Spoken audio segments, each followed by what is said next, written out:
Welcome to the podcast of School Beyond Limitations. In this podcast, you will learn how to guide your child through their school life with the intention to help them find their unique essence that will allow your daughter, your son to live a fulfilled and meaningful life. Why is mindset such an important feature of education? My name is Dr. Martina. I'm the CEO, co-founder and developer of School Beyond Limitations. Why is mindset such a key factor in education?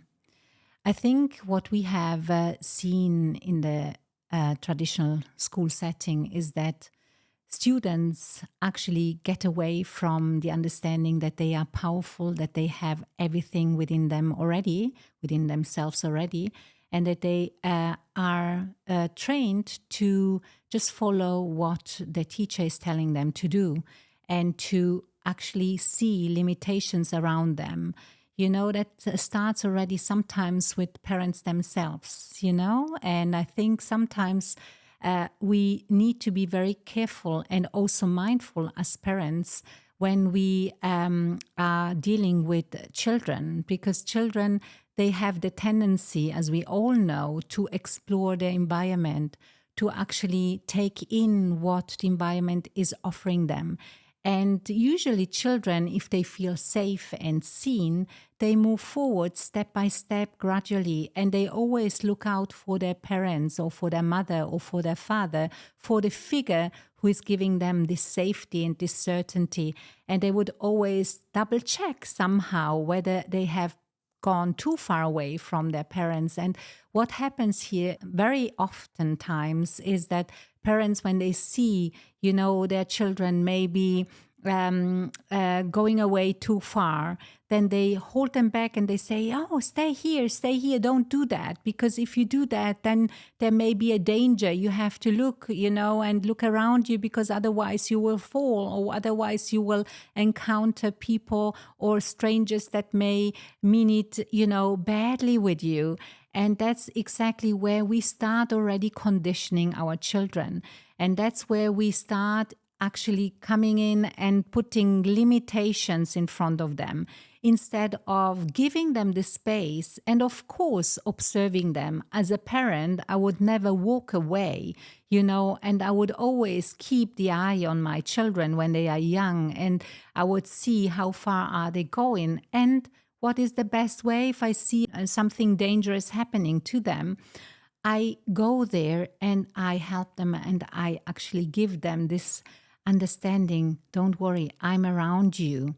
And there's also the fact that when I see that there's a danger, I would then start telling them, look, have you noticed the danger? Have you seen it? But I would do it in a way where they feel very, very, very safe and comfortable, and they don't feel like panicking. Because if they start panicking, then I grow the fear within them. If I grow the fear within them, then actually I give space for that energy to build up, instead of saying, okay, there's other options open if you first, take the next step. So what are we doing also as educators within School Beyond Limitations is actually showing our students that they have this source of making conscious decisions and judging a situation by connecting with themselves, because they themselves actually do know how far they want to go, how far they can go. And of course, they need to understand that there is somebody at their side who would tell them, have you considered this? Have you considered that? That doesn't mean that I allow them to do whatever comes their way. I help them to build up this confidence within themselves. I help them to trust their own judgment, their own understanding. And this makes them really extremely not only powerful, but they understand that there is a source within themselves, which I would call this inner knowing, which I would call also, the understanding that actually everything is safe, is clear, if you just open your eyes. And this is what we are doing at School Beyond Limitations. And I invite each parent, I invite each educator to be clear within themselves that children, they always reach out and look out for the safe guiding figure in their space, if they can trust that guiding figure. So I think what is very important is that we build trust, that we do anything for a child that they feel that they can trust their respective adult in their space. That means I don't let them alone. For instance, when they are children and babies still, I don't leave them alone when they are sleeping at nighttime and crying. I go there, I give them the space, I tell them, don't worry, I'm here with you. And that's soothing. That's not spoiling, that's soothing, that's giving the child the certainty you do not have to worry, I'm here for you. And if this foundation is laid and is steady, then a child would never, ever, feel the connection with themselves. So this is the invitation that I would speak out and express with my 100% conviction that if you make space for your children, that's the most loving space. That doesn't mean that we don't always, tolerate everything. On the contrary, we actually give them the guidelines. I would, of course, protect my child if I see that they are approaching an abyss, and I would go there, but I wouldn't shout. I would go there, I would take them. Have you ever seen an animal, a protecting dog, looking after children? Maybe you have witnessed that yourself. I've witnessed once a baby approaching a swimming pool, and wanting to play with the water and actually making this kind of bending over towards the water. And then the golden retriever of the family came closer and just went there and paused and, got closer to the baby. And the baby basically saw the dog and touched, and really connected with the dog. And so the dog came in front of the baby and took the baby away from, falling into the water. And this is what I'm saying. He didn't bark. The golden retriever didn't bark, didn't make any noise. It was just this protective and protecting gesture that I go there, like a parent. If I see that happen, I don't shout, don't do it. Because the moment I shout, don't do it, what happens? The baby may fall into the water and will get a shock and will actually really, build up fear and build up moments which will become a trauma, and they will take it with them for potentially, I don't want to say, if it's repeatedly happening, something like that, then it will cause a trauma and you will not be able to overcome that easily because that gets ingrained in your system. So if I instead, as a parent, as an adult person, as an educator, walk there like the dog was doing, I walk there, I just give my baby, the child, my hand. I reach out to the baby. I help it to pull back. And then, the situation is completely a different one. And what happens here, and I think that's the magic, that what happens here is that the baby basically feels protected, feels seen, soothed, and understands automatically that the baby and the child can trust the person around and can just then, by doing that, form and build roots within themselves so that they start creating their own judgment in such a situation again. They realize, and afterwards, of course, I will not talk to a baby about it necessarily in detail, but if the child is a little bit older, then I will start a conversation with a child. If it's if the child is 2, 3 years old, I can start talking to the child and saying to the child, you see, if I hadn't come over now, you would have fallen into the water. Do you know how to swim? No, you don't know how to swim. So shall we learn swimming, And I would then go gradually on by giving and nurturing the child, by equipping the child with these skills that are needed when, falling into the water in the swimming pool. And step by step, I'm walking forward like that. And this is what we are meant to do as adult people, as adult persons. This is what we are meant to do as parents. This is what we are meant to do, because what happens here, the child grows a mindset, a mindset that I can trust the process, I can trust the person next to me, and I can trust my own judgment after, having gone through such an experience. And it also learns to see that, okay, I have decided to do something which was not good, but I learned from this mistake and I don't make it a big thing. I just say, this is something that would probably lead to a disaster if I don't watch out, but I can approach it in a different way. So I learn skills, I learn a mindset, I learn a mindset that is based on solution orientation, on finding strategies within myself, on growing strategies, on learning skills within myself that can be learned on a daily basis with the help of the adult person next to me, but also by trialing it out, by giving the child the space to trial it out by themselves. So that's why mindset is such an important feature in education. And I can't say, honestly speaking, can I say as an adult person that I don't play any role in this to establish that within my child? A child we know how animals are dealing with their own children, what is happening there.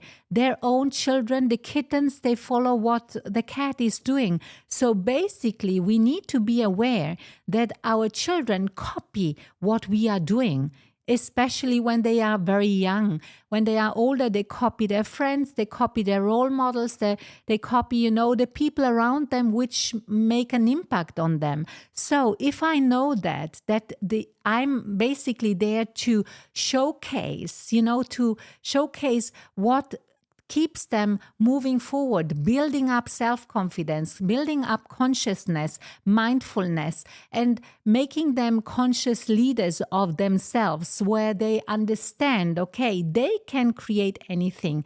Then I need to be the role model. I need to walk the talk by myself.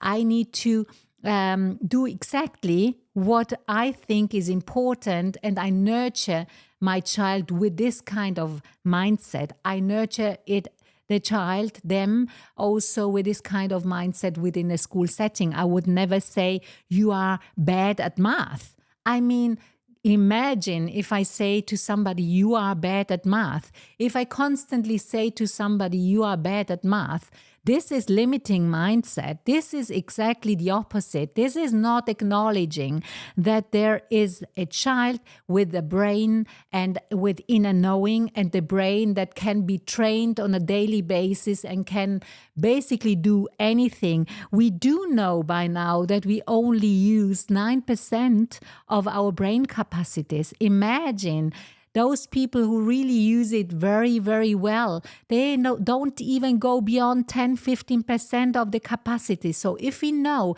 that neuroplasticity is part of our, concept and of part of our being human, that we can use it at any time to the best, then we will actually nurture this brain with beliefs that instead of saying you are bad at math, I can say, I'm not yet there in this concept. What can I do? Which skills do I need to learn? What do I need to get explained by another person, or by watching a YouTube video, or by the adult person next to me, so that I understand? Because within ourselves, Everything is already there for whatever is out there in nature to be understood. It's just our own limitations that don't allow us, to understand. And that's why there is mathematics out there is physics out there, and there are all the theories out there that help make sense of what is already there. And if it's already there in nature, I believe it's also possible if nature is, and the universe is what is guiding us as a guiding force, then the small universe lies within ourselves. And that means that I need to shift from a mindset of not knowing and of not understanding and of limiting myself towards a mindset I can do it. And I, as an adult person, can facilitate that process. So this is a key feature. Mindset is everything.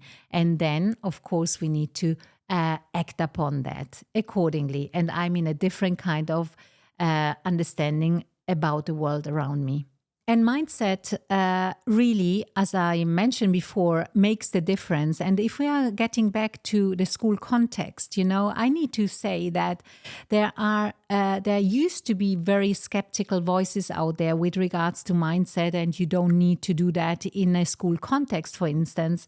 This is changing radically. What I see more and more happening is that parents are looking also for an environment where their children are exposed to a setting, to an environment where they can breathe in such an understanding, such a frequency, such an energy, where they see that everything is possible. So I would say the outlook for the new year, I'm talking now to you at the beginning of 2025, I think that the educational system is really in the start box of changing. And we see that happening because of students asking for something different, but not only students and children, but also parents. And I think even within the system, we see that there are so many teachers who are not anymore happy within their context. Why are they not happy within their context? Because they feel limited.